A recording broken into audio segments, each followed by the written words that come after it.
चलो let's start with the division of sets. Sets then आएगा relation and function. ठीक है, तो सेट्स के बारे में हमने क्या पढ़ा था? Set is nothing but a collection of well defined objects. ठीक है, collection of well defined objects को हम क्या बोलते हैं? सेट्स। ठीक, अब सेट को रिप्रेजेंट करने का तरीका पहले लिखते किस तरीके से? कर्ली ब्रैकेट में, एंड जो एलिमेंट्स होते हैं उनको कोमा से सेपरेट आउट करते हैं। ठीक है, इस तरीके से। तो सेट की रिप्रेजेंटेशन में सबसे पहली फॉर्म क्या आती है? Roster form. ठीक है, then second is set builder form. ठीक है, and then third is your Venn diagram. ठीक है, तो सबसे पहले ये दो फॉर्म्स देखते हैं, वेन डायग्राम आगे जाके आ जाएगा। ठीक है, तो रोस्टर फॉर्म के अंदर, ये सेट बिल्डर फॉर्म के अंदर क्या होता है? देखो, पहले तो सेट को बनाता कौन है? ठीक है, तो सेट को बनाता प्रॉपर्टी। ठीक है, जो उस प्रॉपर्टी को फॉलो करेगा वो सेट के अंदर आ जाएगा, जो उस प्रॉपर्टी को फॉलो नहीं करेगा वो सेट के अंदर नहीं आएगा। तो सेट को बिल्ड कौन करता है? प्रॉपर्टी। तो बेसिकली सेट बिल्डर फॉर्म के अंदर हमें क्या करना होता है? उस प्रॉपर्टी को लिस्ट डाउन करना होता है। तो याद रखना इस तरीके से, सेट को बिल्ड कौन करता है? प्रॉपर्टी। इसलिए सेट बिल्डर फॉर्म के अंदर हम क्या करते हैं? we list down the property, list down the property। तो जो उस प्रॉपर्टी को बनाता है सेट को, हम उस प्रॉपर्टी को लिस्ट डाउन कर देते हैं, दैट्स इट। ठीक है, एंड रोस्टर फॉर्म के अंदर हम क्या करते हैं? List all the elements, list all the elements of the set. ठीक है, तो इस तरीके से हम roster form and set builder form को बनाते हैं। ठीक है, जैसे even natural numbers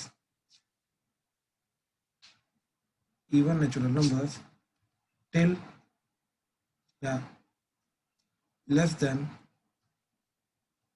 or equal to 10। ठीक है, तो इसका अगर मैं सेट बिल्डर फॉर्म सॉरी पहले रोस्टर फॉर्म बनाऊं तो उसका नाम ए दे दिया सेट को। तो अब इसके अंदर सारे के सारे एलिमेंट्स को लिस्ट डाउन करना है। अब नेचुरल नंबर भी होने चाहिए, इवन नंबर भी होने चाहिए। तो क्या आ जाएगा? 2, 4, 6, 8 एंड 10।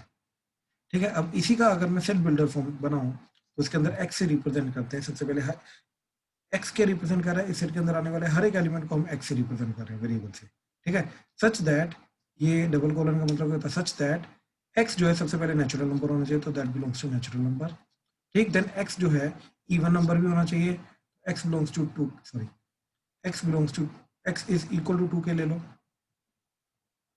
ठीक है, तो 2 के इवन नंबर रिप्रेजेंट करेगा। और देखो यहाँ पे क्या आ गया? नेचुरल नंबर भी है, इवन नंबर भी है। ठीक है, कोमा का मतलब एंड होता है। ठीक है, तो नेचुरल नंबर भी है एंड इवन नंबर भी है, and less than equal to 10 भी होना चाहिए, तो x is less than equal to 10। तो इस तरीके से ये जो तीन चीजें, तीन कंडीशन आ रही है हमारी, क्या क्या? Even number, natural number, less than और इक्वल टू 10। तो natural number, even number, less than equal to 10। तो इस तरीके से तीन चीजें हमारी, तीनों की तीनों कंडीशन को हमने लेस डाउन कर लिया। ठीक है, अच्छा अगर ऐसा नहीं लिखना चाहते तो प्लेन इंग्लिश लैंग्वेज में भी लिख सकते हो। ठीक है, क्या? X such that x is an even natural number less than और इक्वल टू 10।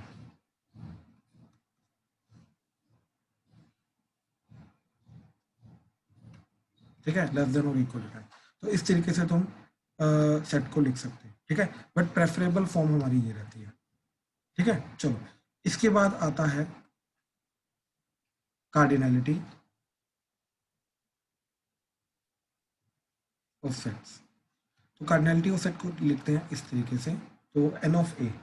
ठीक है, तो इसका मतलब क्या होता है? Number of elements in this set ए। तो ए सेट के अंदर नंबर ऑफ एलिमेंट्स कितने हैं? ठीक है, उस चीज को बोलते हैं कार्डिनलिटी ऑफ सेट ए, या फिर कार्डिनल नंबर भी बोलते हैं।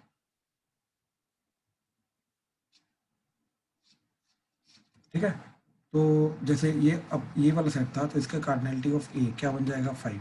क्यों? क्योंकि इसके अंदर नंबर ऑफ एलिमेंट्स क्या आ रहे हैं? 5। पहला, दूसरा, तीसरा, चौथा, पांचवा। ठीक है, तो इस तरीके से इसकी कार्डिनलिटी जाएगी 5। ठीक है, अच्छा कार्डिनलिटी के बेसिस पे अब जो टाइप्स ऑफ सेट्स हैं हमारे, ठीक है, सबसे पहले आता है फाइनाइट, फिर आता है इनफाइनाइट। फाइनाइट और इनफाइनाइट का मतलब है कि अगर नंबर ऑफ एलिमेंट्स काउंटेबल है या अनकाउंटेबल है। ठीक है, तो इनफाइनाइट सेट का मतलब क्या है कि if number of elements are infinite. ठीक है, if number of elements are infinite then it is called infinite set. जैसे example set of whole numbers. तो सेट ऑफ होल नंबर्स जो होता है, ठीक है, तो लेट्स से डब्ल्यू से रिप्रेजेंट कर रहा हूँ, तो उसको क्या आएगा 0 1 2 3। अब ये तो जाता जाएगा, तो डॉट डॉट डॉट से रिप्रेजेंट करके ये टोटल डाल। ठीक है, फाइनाइट सेट का मतलब number of elements are countable. ठीक है, number of elements are countable in this. तो अगर नंबर ऑफ एलिमेंट्स काउंटेबल हैं तो उसको बोलते हैं हम फाइनाइट सेट, अगर नंबर ऑफ एलिमेंट्स अनकाउंटेबल हैं तो उसको बोलते हैं इनफाइनाइट सेट। अब ये जो फाइनाइट सेट है हमारा, ठीक, इसके अंदर दो केसेस आते हैं हमारे, ठीक, एम्प्टी सेट, स्पेशल केसेस है, एम्प्टी सेट, नल सेट या फिर वर्ड सेट। ये तीनों नाम एक ही चीज को रिप्रेजेंट करते हैं। ठीक है, अच्छा इसके अलावा हमारे नंबर ऑफ एलिमेंट्स अगर काउंटेबल हैं तो ये चीजों के बाद इसके अलावा एक और चीज आती है, दैट इज सिंगलटन सेट। ठीक है, तो इस चीज का मतलब क्या होता है, ठीक, कि नंबर ऑफ एलिमेंट्स अगर जीरो है, if number of elements is zero, तो सेट को रिप्रेजेंट कैसे करते हैं, फाइव और ओपन ब्रैकेट। ठीक है, इन दोनों से हम सेट्स को रिप्रेजेंट करते हैं। ठीक है, अच्छा अब याद रखना, ए को मैं दोनों का कॉम्बिनेशन नहीं लिख सकता, ये नहीं लिख सकता, ये गलत हो जाएगा। क्यों? क्योंकि इसका मतलब एक्चुअली में ये है कि सेट के अंदर एक एलिमेंट है जो 5 है। ठीक है, तो एक्चुअली में एलिमेंट है ही नहीं, तो इसलिए या तो सिर्फ 5 लिखो या तो ओपन ब्रैकेट लिखो, दोनों का कॉम्बिनेशन करके ये काम नहीं लिखना। तो this is wrong representation of the null set, याद रखना। ठीक है, अच्छा देन सिंगल रन सेट का मतलब क्या है, नंबर ऑफ एलिमेंट्स इज 1। अगर एक सेट के अंदर नंबर ऑफ एलिमेंट्स 1 है तो उस सेट को बोलते हैं हम सिंगलटन सेट। ठीक है, चलो, तो ये आ गया finite, infinite, singleton and empty set. Then इसके अंदर इसके बाद आ रहा है हमारा इक्वल सेट्स, ठीक, एंड इक्वलेंट सेट्स। इसको करने के लिए मैं एग्जांपल ले रहा हूँ, let's say A is 1 2 3 4 5, B is A B C D E, C is 3 4 2 5 1, and D is A B C D E F। ठीक है, तो अब कार्डिनलिटी ऑफ ए कितना जा रहा है, 5, कार्डिनलिटी ऑफ बी कितना जा रहा है, 5, कार्डिनलिटी ऑफ सी कितना जा रहा है, 5, कार्डिनलिटी ऑफ डी कितना जा रहा है, 6। तो इक्विवेलेंट सेट का मतलब क्या होता है कि if number of elements are equal of two sets then both are equivalent sets। ठीक है, अगर दो सेट्स के नंबर ऑफ एलिमेंट्स इक्वल हैं तो वो सेट्स जो होंगे वो इक्विवेलेंट होंगे। फर्क नहीं पड़ता एलिमेंट्स क्या है, एलिमेंट्स बराबर हैं या नहीं है, इस चीज से फर्क नहीं पड़ता। ठीक है, तो जैसे इस केस में अगर हम बात करें तो ए बी सी डी है हमारे पास। ठीक है, चार चीजें हैं ए बी सी डी, इनके अंदर हमारे पास ए बी सी तीनों के नंबर ऑफ एलिमेंट्स बराबर आ रहे हैं, तो A and B are equivalent, B and C are equivalent, ठीक, and C and A are equivalent। मैं ये बोल सकता हूँ पेयर वाइज अगर देखें तो इस तरीके से जाएगा। ठीक है, वी डोंट केयर कि एलिमेंट्स बराबर हैं या नहीं, हो भी सकते हैं नहीं भी हो सकते, इट डज नॉट मैटर, हमें सिर्फ नंबर ऑफ एलिमेंट से फर्क पड़ता है। अब इक्वल सेट का मतलब ये होता है कि number of elements are equal, elements are equal and elements are also equal. तो नंबर ऑफ एलिमेंट्स भी बराबर होने चाहिए एंड सारे के सारे एलिमेंट्स भी बराबर होने चाहिए। अगर ऐसी चीज जा रही है देन इन दैट केस हम बोलते हैं कि दो सेट्स जो हैं वो इक्वल सेट्स हैं।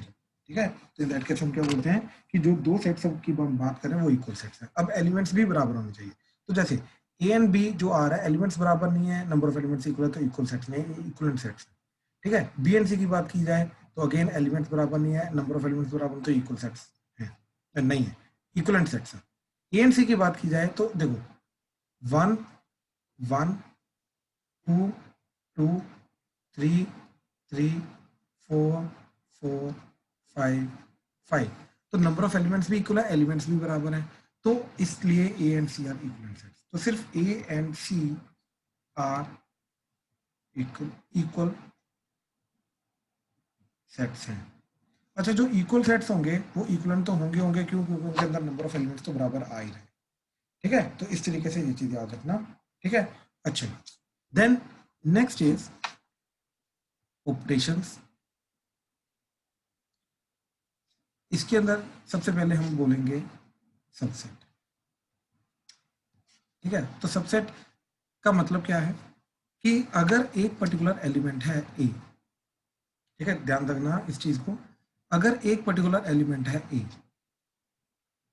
सॉरी एक पर्टिकुलर सेट है ए, अगर इस सेट के एलिमेंट्स जो हैं वो सारे के सारे किसी और सेट को बिलोंग कर रहे हैं, तो इन दैट केस मैं क्या बोलूंगा कि ए जो है वो दूसरे सेट बी का सबसेट होगा। ठीक है, क्या चीज? इफ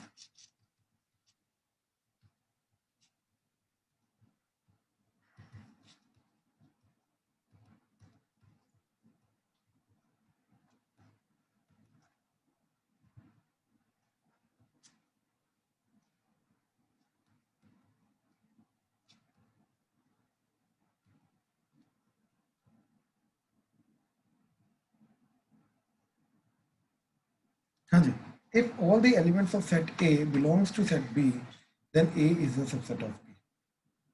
ठीक है, ए के सारे एलिमेंट्स जो हैं बी को भी बिलोंग करें तो ए बी का सबसेट हो जाएगा। जैसे एग्जांपल ए के अंदर आ रहा है ए बी सी, ठीक है, बी के अंदर आ रहा है ए बी सी डी ई, तो इन दैट केस मैं क्या बोलूंगा, ए जो है वो बी का सबसेट है। ठीक है, तो मैं बोलूंगा A is a subset of B, और B is the superset of A. ठीक है, तो काइंड ऑफ क्या रिलेशन का इन दोनों का, ए जो है वो बी का सबसेट है, बी जो है वो ए का सुपर सेट है। ठीक है, इस तरीके से ये हमारा रिलेशन बनता है। ठीक है, अच्छा, अब अगर एक पर्टिकुलर सेट गिवन है, लेट्स से सेट ए, इसके अंदर एलिमेंट्स आ रहे हैं ए बी एंड सी। ठीक है, अब पहली बात, इसके टोटल कितने नंबर ऑफ सबसेट्स बन सकते हैं? ठीक है, तो इसके नंबर ऑफ सबसेट्स जो होते हैं, ठीक, दैट इज नथिंग बट 2 की पावर कार्डिनलिटी ऑफ ए, मतलब 2 की पावर नंबर ऑफ एलिमेंट्स। तो इसका क्या जाएगा, दैट इज 2 की पावर 3, क्योंकि इसके अंदर 3 एलिमेंट्स से कार्डिनलिटी 3 है, तो यानी कि इसके टोटल 8 सबसेट्स बनेंगे। अब इसके अंदर दो स्पेशल केसेस आते हैं, ठीक, कि empty set and set itself are the subsets of set A. ठीक है, तो सेट ए के जो दो सबसेट्स होंगे, ये दो होंगे ही होंगे। ठीक है, क्या क्या? एक वो खुद और एक एम्प्टी सेट, ये दोनों हमेशा सबसेट्स होंगे ही होंगे किसी भी सेट के, जो मर्जी करो, ये होंगे ही होंगे। तो कहने का मतलब ये है कि इसके जो टोटल 8 सबसेट्स आएंगे, उसके अंदर एक ये खुद भी होगा और एक एम्प्टी सेट भी होगा। तो इसके अलावा, इन दोनों के अलावा बाकी 6 और सेट्स आएंगे। अब सबसेट बनाने का तरीका क्या है? ठीक है, ध्यान से सुनना, सबसेट बनाने का तरीका क्या है? ठीक है, सबसेट बनाने का तरीका है, क्योंकि अभी हम पीएमसी कर चुके हैं, तो सबसेट बनाना बहुत इजी हो जाएगा। ठीक है, तो एक सेट के अगर सबसेट बनाने हैं तो कुछ एलिमेंट्स उठा के एक नया सेट बना दो, बात खत्म। ठीक है, तो अगर मेरे पास एक सेट है ए, अगेन ए बी सी, अब इसके सबसेट्स बनाने, तो सबसेट बनाने के लिए या तो मैं कोई भी एलिमेंट ना उठाऊं, या तो एक एलिमेंट उठा लूं, या तो 2 एलिमेंट उठा लूं, या तो 3 के 3 एलिमेंट उठा लूं। तो एक एलिमेंट उठाने का मतलब क्या है? जैसे सिर्फ एक एलिमेंट का सबसेट बना, जैसे ए बी सी, तो ये अलग सबसेट है, ये अलग सबसेट है, ये अलग, तो 3 सबसेट बन गए। ठीक, जिसके अंदर एक सिंगल एलिमेंट आ रहा है ए का। अब 2 एलिमेंट्स के अकॉर्डिंगली, ए कोमा बी कोमा सी, ए कोमा सी, तो 3 ये बन गए। अब तीनों एलिमेंट उठा के, 3 ही एलिमेंट है, तीनों के तीनों उठा लो तो एक ही सबसेट बनेगा, that is set itself. And 0 element उठाने का मतलब 5। ठीक है, तो याद रखना 0 एलिमेंट से शुरू करके सारे के सारे एलिमेंट उठाने तक हमारे सारे के सारे सबसेट बनेंगे। ठीक है, अच्छा अब अगर मेरे को ओवरली काउंट ना करना पड़े तो ध्यान से देखो, 3 एलिमेंट्स है, 3 एलिमेंट्स में से सिंगल एलिमेंट उठा के total different types of subsets कितने बनेंगे, दैट इज 3C1। ठीक है, 3 में से एक एलिमेंट को चूज कर लो, तो वो जो एलिमेंट चूज किया उसका सेट बना दो, बात खत्म। तो 3C1 will be the number of subsets, ठीक, of this set A which have exactly one element. ठीक है, तो क्या चीज, ध्यान से देखना, ए के अंदर क्या आ रहा है, दैट इज ABC। ठीक है, तो इसके अंदर अब क्या आएगा, देखो जरा, 3C0, 3C1, 3C2, 3C3। What is 3C1, number of subsets of A having exactly one element। ठीक है, क्यों, क्योंकि 3 में से एक एलिमेंट को चूज करने का नंबर ऑफ वेज कितने होंगे, 3C1, और जो चीज हमने चूज कर ली उसका पकड़ के सेट बना दो, बात खत्म। तो जितने तरीकों से मैं एक एलिमेंट को चूज कर सकता हूं उतने तरीकों से मैं उसके सेट सबसेट बना सकता हूं। ठीक है, अच्छा अब 2 एलिमेंट्स को, दैट इज 3C2। ठीक है, तो इसमें से 2 एलिमेंट्स चूज करने का मतलब AB, BC, AC, तो 3C2 भी 3 होता है हमारा। तो this is number of subsets of A having exactly 2 elements। ठीक है, having exactly 2 elements। Now what is this, number of subsets of A having exactly one element। And what is 3C0, number of subsets of A having exactly 0 element। ठीक, तो इन सबका sum जो होगा, this will be my total number of subsets. तो क्या जाएगा वो, it is 3C0 plus 3C1 plus 3C2 plus 3C3। This will be my total number of subsets, और टोटल नंबर ऑफ सबसेट्स क्या आ रहा है, 2 की पावर 3, तो this should be equal to 2 की पावर 3। ठीक है, अब देखो कहने का मतलब, अगर मान लो मेरे पास एक सेट है बी, जिसके अंदर एलिमेंट्स आ रहे हैं 1 2, चलो ABCD, तो इसके टोटल नंबर ऑफ सबसेट्स कितने जाएंगे, टोटल नंबर ऑफ सबसेट्स, ठीक है, दैट इज 2 की पावर 4, तो दैट इज 16। अब वो 16 में से कितने सबसेट्स होंगे जिनके अंदर एक एलिमेंट आएगा, जिनके अंदर 2 आएंगे, जिनके अंदर 3 आएंगे, जिनके अंदर 4 आएंगे, जिनके अंदर कोई भी नहीं रहेगा, वो कितने रहेंगे, 4C0, 4C1, 4C2, 4C3, 4C4। This is number of subsets having exactly 0 element, this is number of subsets having exactly 1 element, this is number of subsets having exactly 2 elements, this is number of subsets having exactly 3 elements, this is number of subsets having exactly 4 elements। तो इन सबको add करोगे, we will get the total number of subsets। इन सबको add करके हमारा क्या चीज चली जानी चाहिए, that is 2 की पावर 4 चला जाना चाहिए। हाँ जी, प्लीज कंफर्म करो, क्लियर हो रहा है, ये चीज क्लियर हुई, इसमें कोई डाउट है तो प्लीज बताओ। एक्चुअली में पहले हमने PNC नहीं कर रखा था, तो इसलिए मैंने पहले ये चीज नहीं बताई थी, अब ये जाके ये चीज बता रहा हूँ। हाँ जी, शुभी क्लियर हुआ, तनिष, तुषार, शौर्य, सूर्यांश, सारिशा क्लियर है ये? Yes sir. Arshia, Eshika, Arpit, Ayush, Arman clear है? Yes sir. ठीक, गुरकिरत, लावण्या क्लियर है? Yes sir. ठीक ठीक ठीक ठीक है, अच्छा अब ध्यान से सुनना मेरा क्वेश्चन एंड ध्यान से इसका जवाब देना। ठीक है, लेट A has 5 elements, ठीक, find number of subsets of A having at least one element।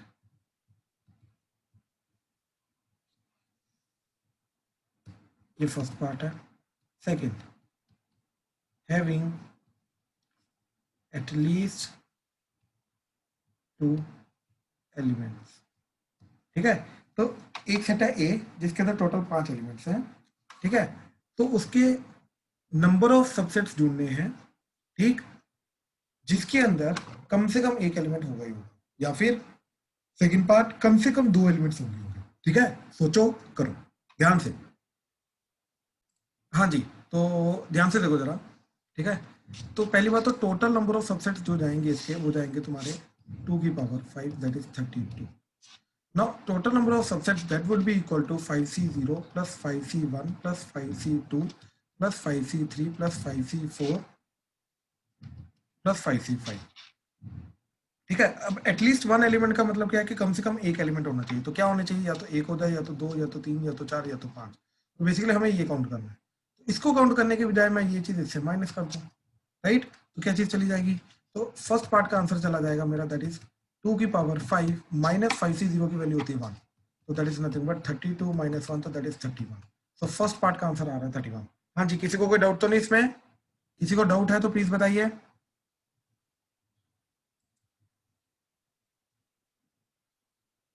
ठीक है, चलो सेकंड देखो, हैविंग एटलीस्ट 2 एलिमेंट्स। ठीक है, तो कम से कम 2 एलिमेंट्स होने चाहिए अब। ठीक है, तो कम से कम 2 एलिमेंट्स का मतलब क्या है कि हमें ये चाहिए, ये चाहिए, ये चाहिए, ये चाहिए। तो ये दो टर्म्स को माइनस कर दो इधर आके, तो क्या आ जाएगा सेकंड पार्ट में, दैट इज 2 की power 5 minus 5C0 minus 5C1। तो 2 की पावर 5 इज 32, 5C0 की वैल्यू होती है 1, 5C1 की वैल्यू होती है 5। तो ये आ जाएगा 32 माइनस 6, तो दैट इज 26। तो सेकंड पार्ट का आंसर 26 आ रहा है। प्रणव ऐसे किया था? हाँ जी सर। Good, good. ठीक है, तो ये स्टेटमेंट याद रखना इस तरीके से। अब इसको मैं जनरलाइज कर रहा हूँ, ठीक है, एन एलिमेंट्स के लिए। ठीक है, तो एन एलिमेंट्स के लिए क्या चीज जाएगी, दैट इज कि if a set A has n elements, then number of subsets, ठीक, दैट वुड बी 2 की पावर n। तो that would be NC0 plus NC1 plus NC2 plus NC3 plus so on till 2 की power sorry NCn, that is nothing but 2 की power n। ठीक है, अब इस चीज का मतलब क्या है, number of subsets having 0 element, number of subsets having 1 element, number of subsets having 2 elements, number of subsets having 3 elements, so on till number of subsets having n elements. तो इन सबका सम जो होगा वो 2 की power n, that is total number of subsets के बराबर होगा। अब अगर इसी के अंदर से मेरे को ये पूछा जाए कि number of subsets having exactly having at least 1 element, ठीक है, तो वो क्या जाएगा, number of subsets having at least 1 element, ठीक, दैट वुड बी 2 की पावर n माइनस, ये वाली चीज हम माइनस कर देंगे। ठीक है, तो 2 की पावर n माइनस NC0 क्या हो जाएगा 1, तो 2 की पावर ये चला जाएगा। ठीक है, तो कम से कम इस तरीके से हमने क्या मेक श्योर किया कि ये वो वाले सबसेट्स हमने काउंट किए कि जिसके अंदर कम से कम एक एलिमेंट तो आएगा ही आएगा। हाँ जी, प्लीज कंफर्म करो, क्लियर है, कोई डाउट तो नहीं इसमें? हाँ जी, क्लियर है, कंफर्म करो प्लीज। Yes sir. ठीक, ठीक, ठीक है, अब आगे देखो जरा, आगे आ रहा है हमारा ऑपरेशंस। पहले वेन डायग्राम देखते हैं। ठीक है, अच्छा उसके पहले यूनिवर्सल सेट होता है। ठीक है, तो यूनिवर्सल सेट क्या होता है, set containing all the defined elements basically. ठीक है, तो जितने भी डिफाइंड एलिमेंट्स हैं, या फिर इस तरीके से बोल सकते हैं कि जितने भी सेट्स होते हैं वो यूनिवर्सल सेट के हमारे सबसेट्स होते हैं। मतलब एवरीथिंग विच इज डिफाइंड, ठीक, वो यूनिवर्सल सेट को बिलोंग करेगा करेगा, बस ये चीज समझो। ठीक है, तो इस तरीके से वेन डायग्राम के थ्रू हम यूनिवर्सल सेट को सबसे पहले रिप्रेजेंट करते हैं। अब क्योंकि हर एक सेट जो होता है वो यूनिवर्सल सेट का सबसेट होता है, तो अगर किसी भी सेट को वेन डायग्राम के थ्रू बनाना है तो इसके अंदर हम एक पर्टिकुलर सर्कल बना देते हैं। तो ये जो पर्टिकुलर चीज है, ये इस particular set, let's say set ए को रिप्रेजेंट कर रहा है। अब क्योंकि set A completely lie in this, तो मैं ये बोलूंगा कि सेट ए जो है, ये जो बड़ा वाला सेट आ रहा है, let's say that is universal set, तो यूनिवर्सल सेट का पार्ट है। तो इस तरीके से मैं बोलूंगा कि set A is nothing but the subset of the universal set. ठीक है, तो इस तरीके से ये आ गया। अच्छा, अब आ रहे हैं ऑपरेशंस। ऑपरेशंस के अंदर सबसे पहला आ रहा है यूनियन, ठीक, देन सेकंड इज इंटरसेक्शन। ठीक है, अच्छा यूनियन एंड इंटरसेक्शन से पहले एक चीज याद रखना कि एक सेट के अंदर एक एलिमेंट यूनिकली आता है, एक से ज्यादा बार नहीं आ सकता। तो अगर मैंने एक सेट के अंदर ऐसा लिखा 1 1 2 3, तो ऑब्वियसली ये गलत है। एक जो एलिमेंट है वो एक सेट के अंदर एक ही बार आ सकता है, एक से ज्यादा बार नहीं आ सकता। तो एवरी एलिमेंट एग्जिस्ट यूनिकली इन अ सेट। ठीक है, ये चीज याद रखना। ठीक है, अच्छा अब आगे नेक्स्ट, नेक्स्ट क्या चीज है, व्हाट इज यूनियन। यूनियन का मतलब होता है ए यूनियन बी। तो यूनियन का मतलब क्या होता है कि बेसिकली यूनियन करके एक हमें सेट मिलेगा, और उस सेट के अंदर क्या आएगा, elements that belongs to either set A और सेट बी। ठीक है, तो elements that belongs to set A और सेट बी। और सेट बी। ठीक है, तो अगर सेट ए है 1 2 3 4 एंड सेट बी है हमारे पास 3 4 5 6, तो ए यूनियन बी जब करूंगा तो वो सेट, वो सारे के सारे एलिमेंट्स लिखूंगा सेट के अंदर जो या तो ए में आ रहे हैं, तो दैट इज ए में आने का मतलब क्या है, दैट इज 1 2 3 4, और बी में आ रहे हैं, बी में ऑलरेडी 3 4, मतलब बी में 3 4 आ रहा है, लेकिन ए में ऑलरेडी 3 4 आ चुका है, तो उसको दोबारा काउंट नहीं करेंगे क्योंकि सेट के अंदर हर एक एलिमेंट एक बार आता है। तो बाकी जो बचेंगे 5 एंड 6 सिर्फ उनको काउंट करेंगे। रिपीटेड एलिमेंट को याद रखना, सिर्फ एक बार ही काउंट करेंगे, एक से ज्यादा बार काउंट नहीं करेंगे। ठीक है, तो एक तो ये चीज आ गई। Then is intersection. इंटरसेक्शन के अंदर क्या आता है, एलिमेंट्स। अच्छा, इसको लिखते कैसे हैं, that is A intersection B, U का उल्टा। तो इसके अंदर क्या आएगा, elements that belongs to set A and set B. तो इसके अंदर एंड आ रहा है, एंड का मतलब जो दोनों के अंदर बिलोंग करे वो वाली चीज। तो इसके अंदर कौन से एलिमेंट्स हैं जो दोनों को बिलोंग करते हैं, तो वो आ जाएगा ए इंटरसेक्शन बी। ठीक है, तो क्या चीज आ जाएगी, दैट इज 3 एंड 4। ठीक है, तो 3 4 are the elements which belong to A and B. ठीक है, इस तरीके से ये आ जाएगा। Okay, then next is third operation. ठीक है, ए माइनस बी। ठीक, तो ए माइनस बी का मतलब क्या है कि ए में से बी को हटा दो तो बाकी जो पार्ट बचेगा वो आ जाएगा ए माइनस बी। ठीक है, अच्छा by the way Venn diagram के अकॉर्डिंगली यूनियन एंड इंटरसेक्शन क्या जाएगा, तो ये अगर सेट ए है, ये सेट बी है, तो यूनियन क्या आ जाएगा, इन दोनों को इकट्ठा मिला के ये चीज, ये कंबाइंड आ जाएगा ए यूनियन बी। ठीक है, तो ये आ गया यूनियन। एंड इंटरसेक्शन क्या जाएगा हमारा, दैट इज कॉमन पार्ट। तो इस तरीके से ये वाला जो पर्टिकुलर पार्ट है कॉमन पार्ट, सिर्फ वही आएगा इंटरसेक्शन। ठीक है, तो ये ए इंटरसेक्शन बी का पार्ट आ जाएगा ये। अब ए माइनस बी का क्या आएगा, ए में से बी को हटा दो तो जो बचेगा वो ए माइनस बी होगा। तो ये ए में से हमने बी को हटा दिया, तो ये वाला जो पर्टिकुलर बना चीज ये आ गया elements that belongs to completely A और ओनली ए। तो this is A and this is B and obviously this is universal set. ठीक है, तो ये क्या आ जाएगा, elements that belongs to set A only and उसको लिखते हैं A माइनस बी। ठीक है, अच्छा एंड सिमिलरली ये जो पर्टिकुलर आएगा पार्ट, तो ये पर्टिकुलर पार्ट आ जाएगा हमारा that is nothing but B minus A. ये क्या आ जाएगा, एलिमेंट्स दैट belongs to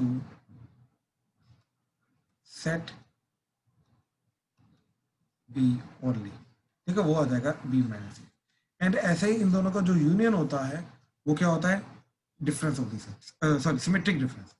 तो symmetric difference that is A delta B, that is nothing but A minus B union B minus A, इन दोनों का कॉम्बिनेशन। ठीक है, तो ये इनका कॉम्बिनेशन क्या रिप्रेजेंट करता है, elements which belong to exactly one of the set, either A और बी, कोई फर्क नहीं पड़ता, but exactly one of the set को बिलोंग करेगा। ठीक है, अच्छा then next is A complement. ठीक है, अच्छा एक और चीज, हम ये वाला जो पर्टिकुलर पार्ट आया दोनों का कॉम्बिनेशन, ठीक है, उसको एक और तरीके से लिख सकते हैं, ध्यान से देखो। ठीक है, तो सिमेट्रिक डिफरेंस क्या है, एक ये वाला पार्ट एंड एक ये वाला पार्ट मिला के। ठीक है, अब इन दोनों को हम कैसे लिख सकते हैं, ध्यान से देखो। अगर मैंने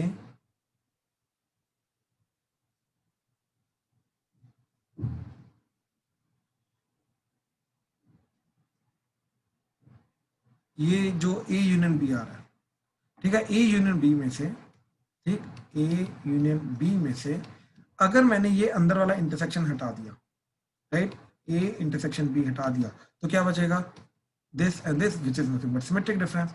तो इसको मैं बोलूंगा ए डेल्टा बी। तो याद रखना, मैं इस तरीके से बोल सकता हूं कि A minus B union B minus A which is nothing but symmetric difference A delta B, that is nothing but equal to A union B minus A intersection B. तो यूनियन में से इंटरसेक्शन हटा दो तो वो क्या बन जाएगा हमारा, वो symmetric difference that is A minus B union B minus A बन जाएगा। हाँ जी, प्लीज कंफर्म करो, क्लियर है, कोई डाउट तो नहीं इसमें। ठीक, चलो इसके बाद आता है हमारा कॉम्प्लीमेंट।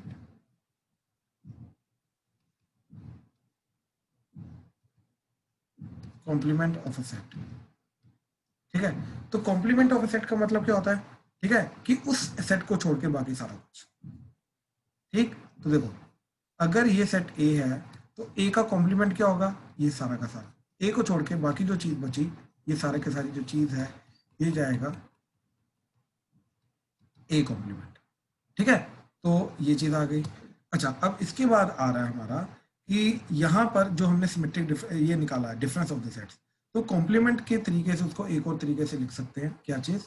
कि अगर ये ए है, ये बी है, ठीक है, ये ए है, ये बी है, तो ये वाला जो पर्टिकुलर पार्ट है, ये पार्ट क्या वो बन जाएगा A minus B. But A minus B को मैं ऐसे भी लिख सकता हूँ A intersection B complement. Similarly ये जो पर्टिकुलर पार्ट आ रहा है, right, this is nothing but B minus है, और इसको लिख सकता हूँ बी इंटरसेक्शन ए कॉम्प्लीमेंट। ठीक है, अब ये कैसे आया ध्यान से देखो। सबसे पहले मैंने क्या किया, ए एंड ये बी, तो सबसे पहले मैंने किया बी का कॉम्प्लीमेंट। तो बी का कॉम्प्लीमेंट क्या चला जाएगा? बी को छोड़ के बाकी सारा कुछ।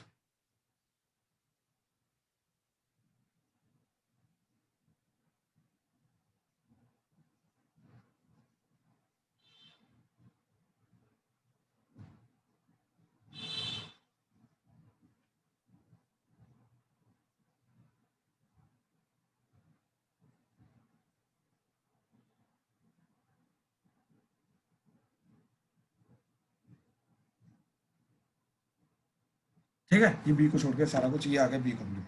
अब इसका कॉमन पार्ट लेना जो ए के साथ है। अब क्लियरली ए के साथ इसका कॉमन पार्ट क्या जा रहा है? ये वाला, राइट, और इसी को मैं क्या बोलता हूं? That is A minus B. तो इसलिए ए माइनस बी जो होता है वो ए इंटरसेक्शन बी कॉम्प्लीमेंट के बराबर होता है। ठीक है, जो प्रूव दैट वाले क्वेश्चन आते हैं वो मैं कल कराऊंगा। ठीक है, जो स्टैंडर्ड क्वेश्चन है हमारे, तो प्रूव दैट वाले क्वेश्चन के अंदर ये चीज हमें ए माइनस बी को इंटरसेक्शन वगैरह में कन्वर्ट करने के काम आती है। ठीक है, अच्छा, देन इज लास्ट में एक रिलेशन आता है हमारा, number of elements in A union B. ठीक है, तो n of A union B क्या होता है रिलेशन? ये एन ऑफ सिंगल वाला ऐड करते रहो एंड दो का इंटरसेक्शन वाला सब्ट्रैक्ट कर दो, तो n of A intersection B. And similarly तीन का क्या आता है? सिंगल सिंगल वाला ऐड करना है, दो दो वाला सब्ट्रैक्ट करना है, तीन वाला ऐड करना है। क्या चीज आएगी? N of A union B union C. तो क्या आ जाएगा? N of A plus n of B plus n of सी।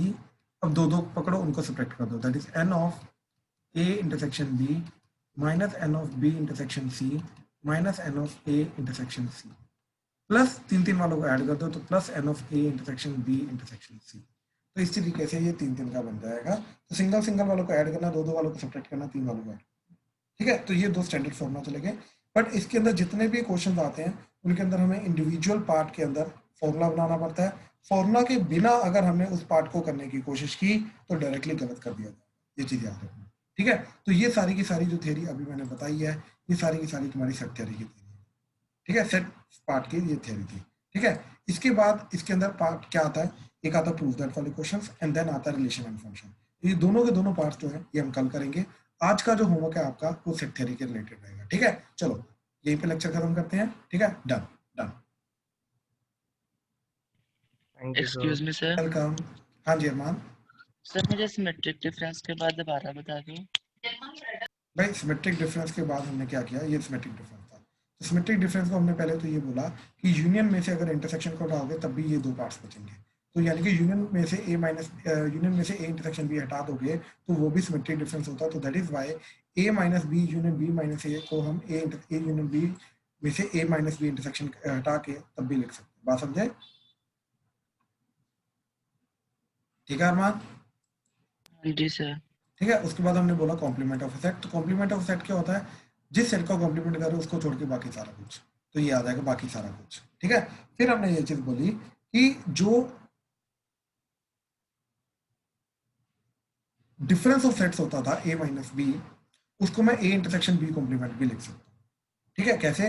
मैंने वेन डायग्राम के थ्रू करके दिखाया। सर ये दोबारा बताना है यहाँ पे। मैं ए बोल रहा माइनस। हूँ, हाँ मैं ये बोल रहा हूँ कि क्या लिखा हुआ है ये। ठीक है, A minus B that is equal to A intersection B complement, ये दोनों बराबर होते हैं। ठीक है, तो व्हाट इज दिस, मैंने पहले सबसे पहले क्या किया, बी का कॉम्प्लीमेंट, तो बी कॉम्प्लीमेंट क्या आ जाएगा, बी को छोड़ के बाकी सारा कुछ, वो आ गया ये वाला पार्ट पिंक वाला।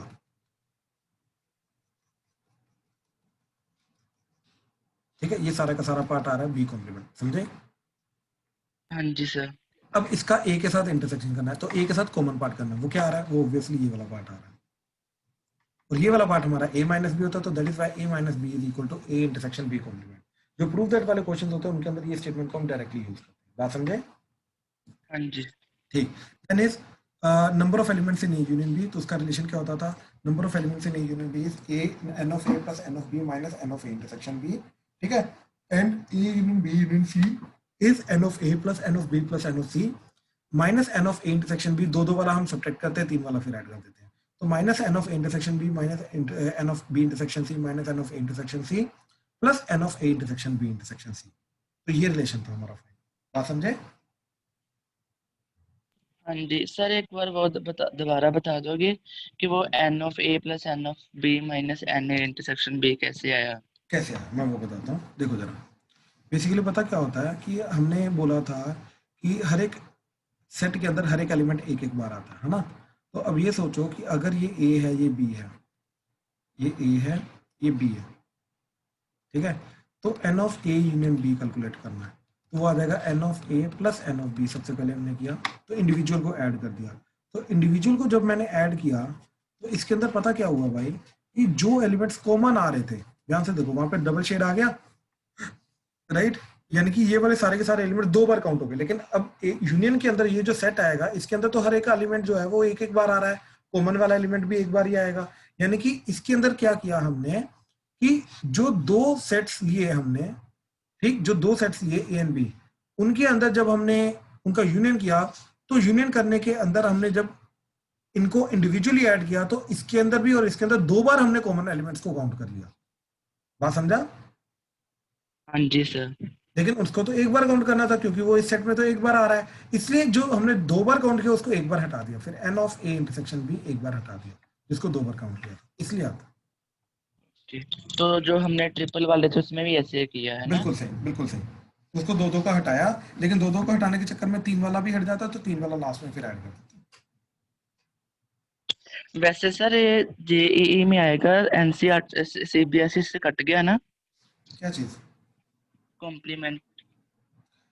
छोटी छोटी चीजें डायरेक्टली नहीं आ सकती, इनडायरेक्टली आ सकती है, ठीक है ना। तो जेई का तो वैसे भी कुछ बोल नहीं सकते, इनडायरेक्टली तो वो पूछ ही सकते हैं, ऐसी कोई बड़ी बात नहीं है, ये तो वैसे भी। Okay sir.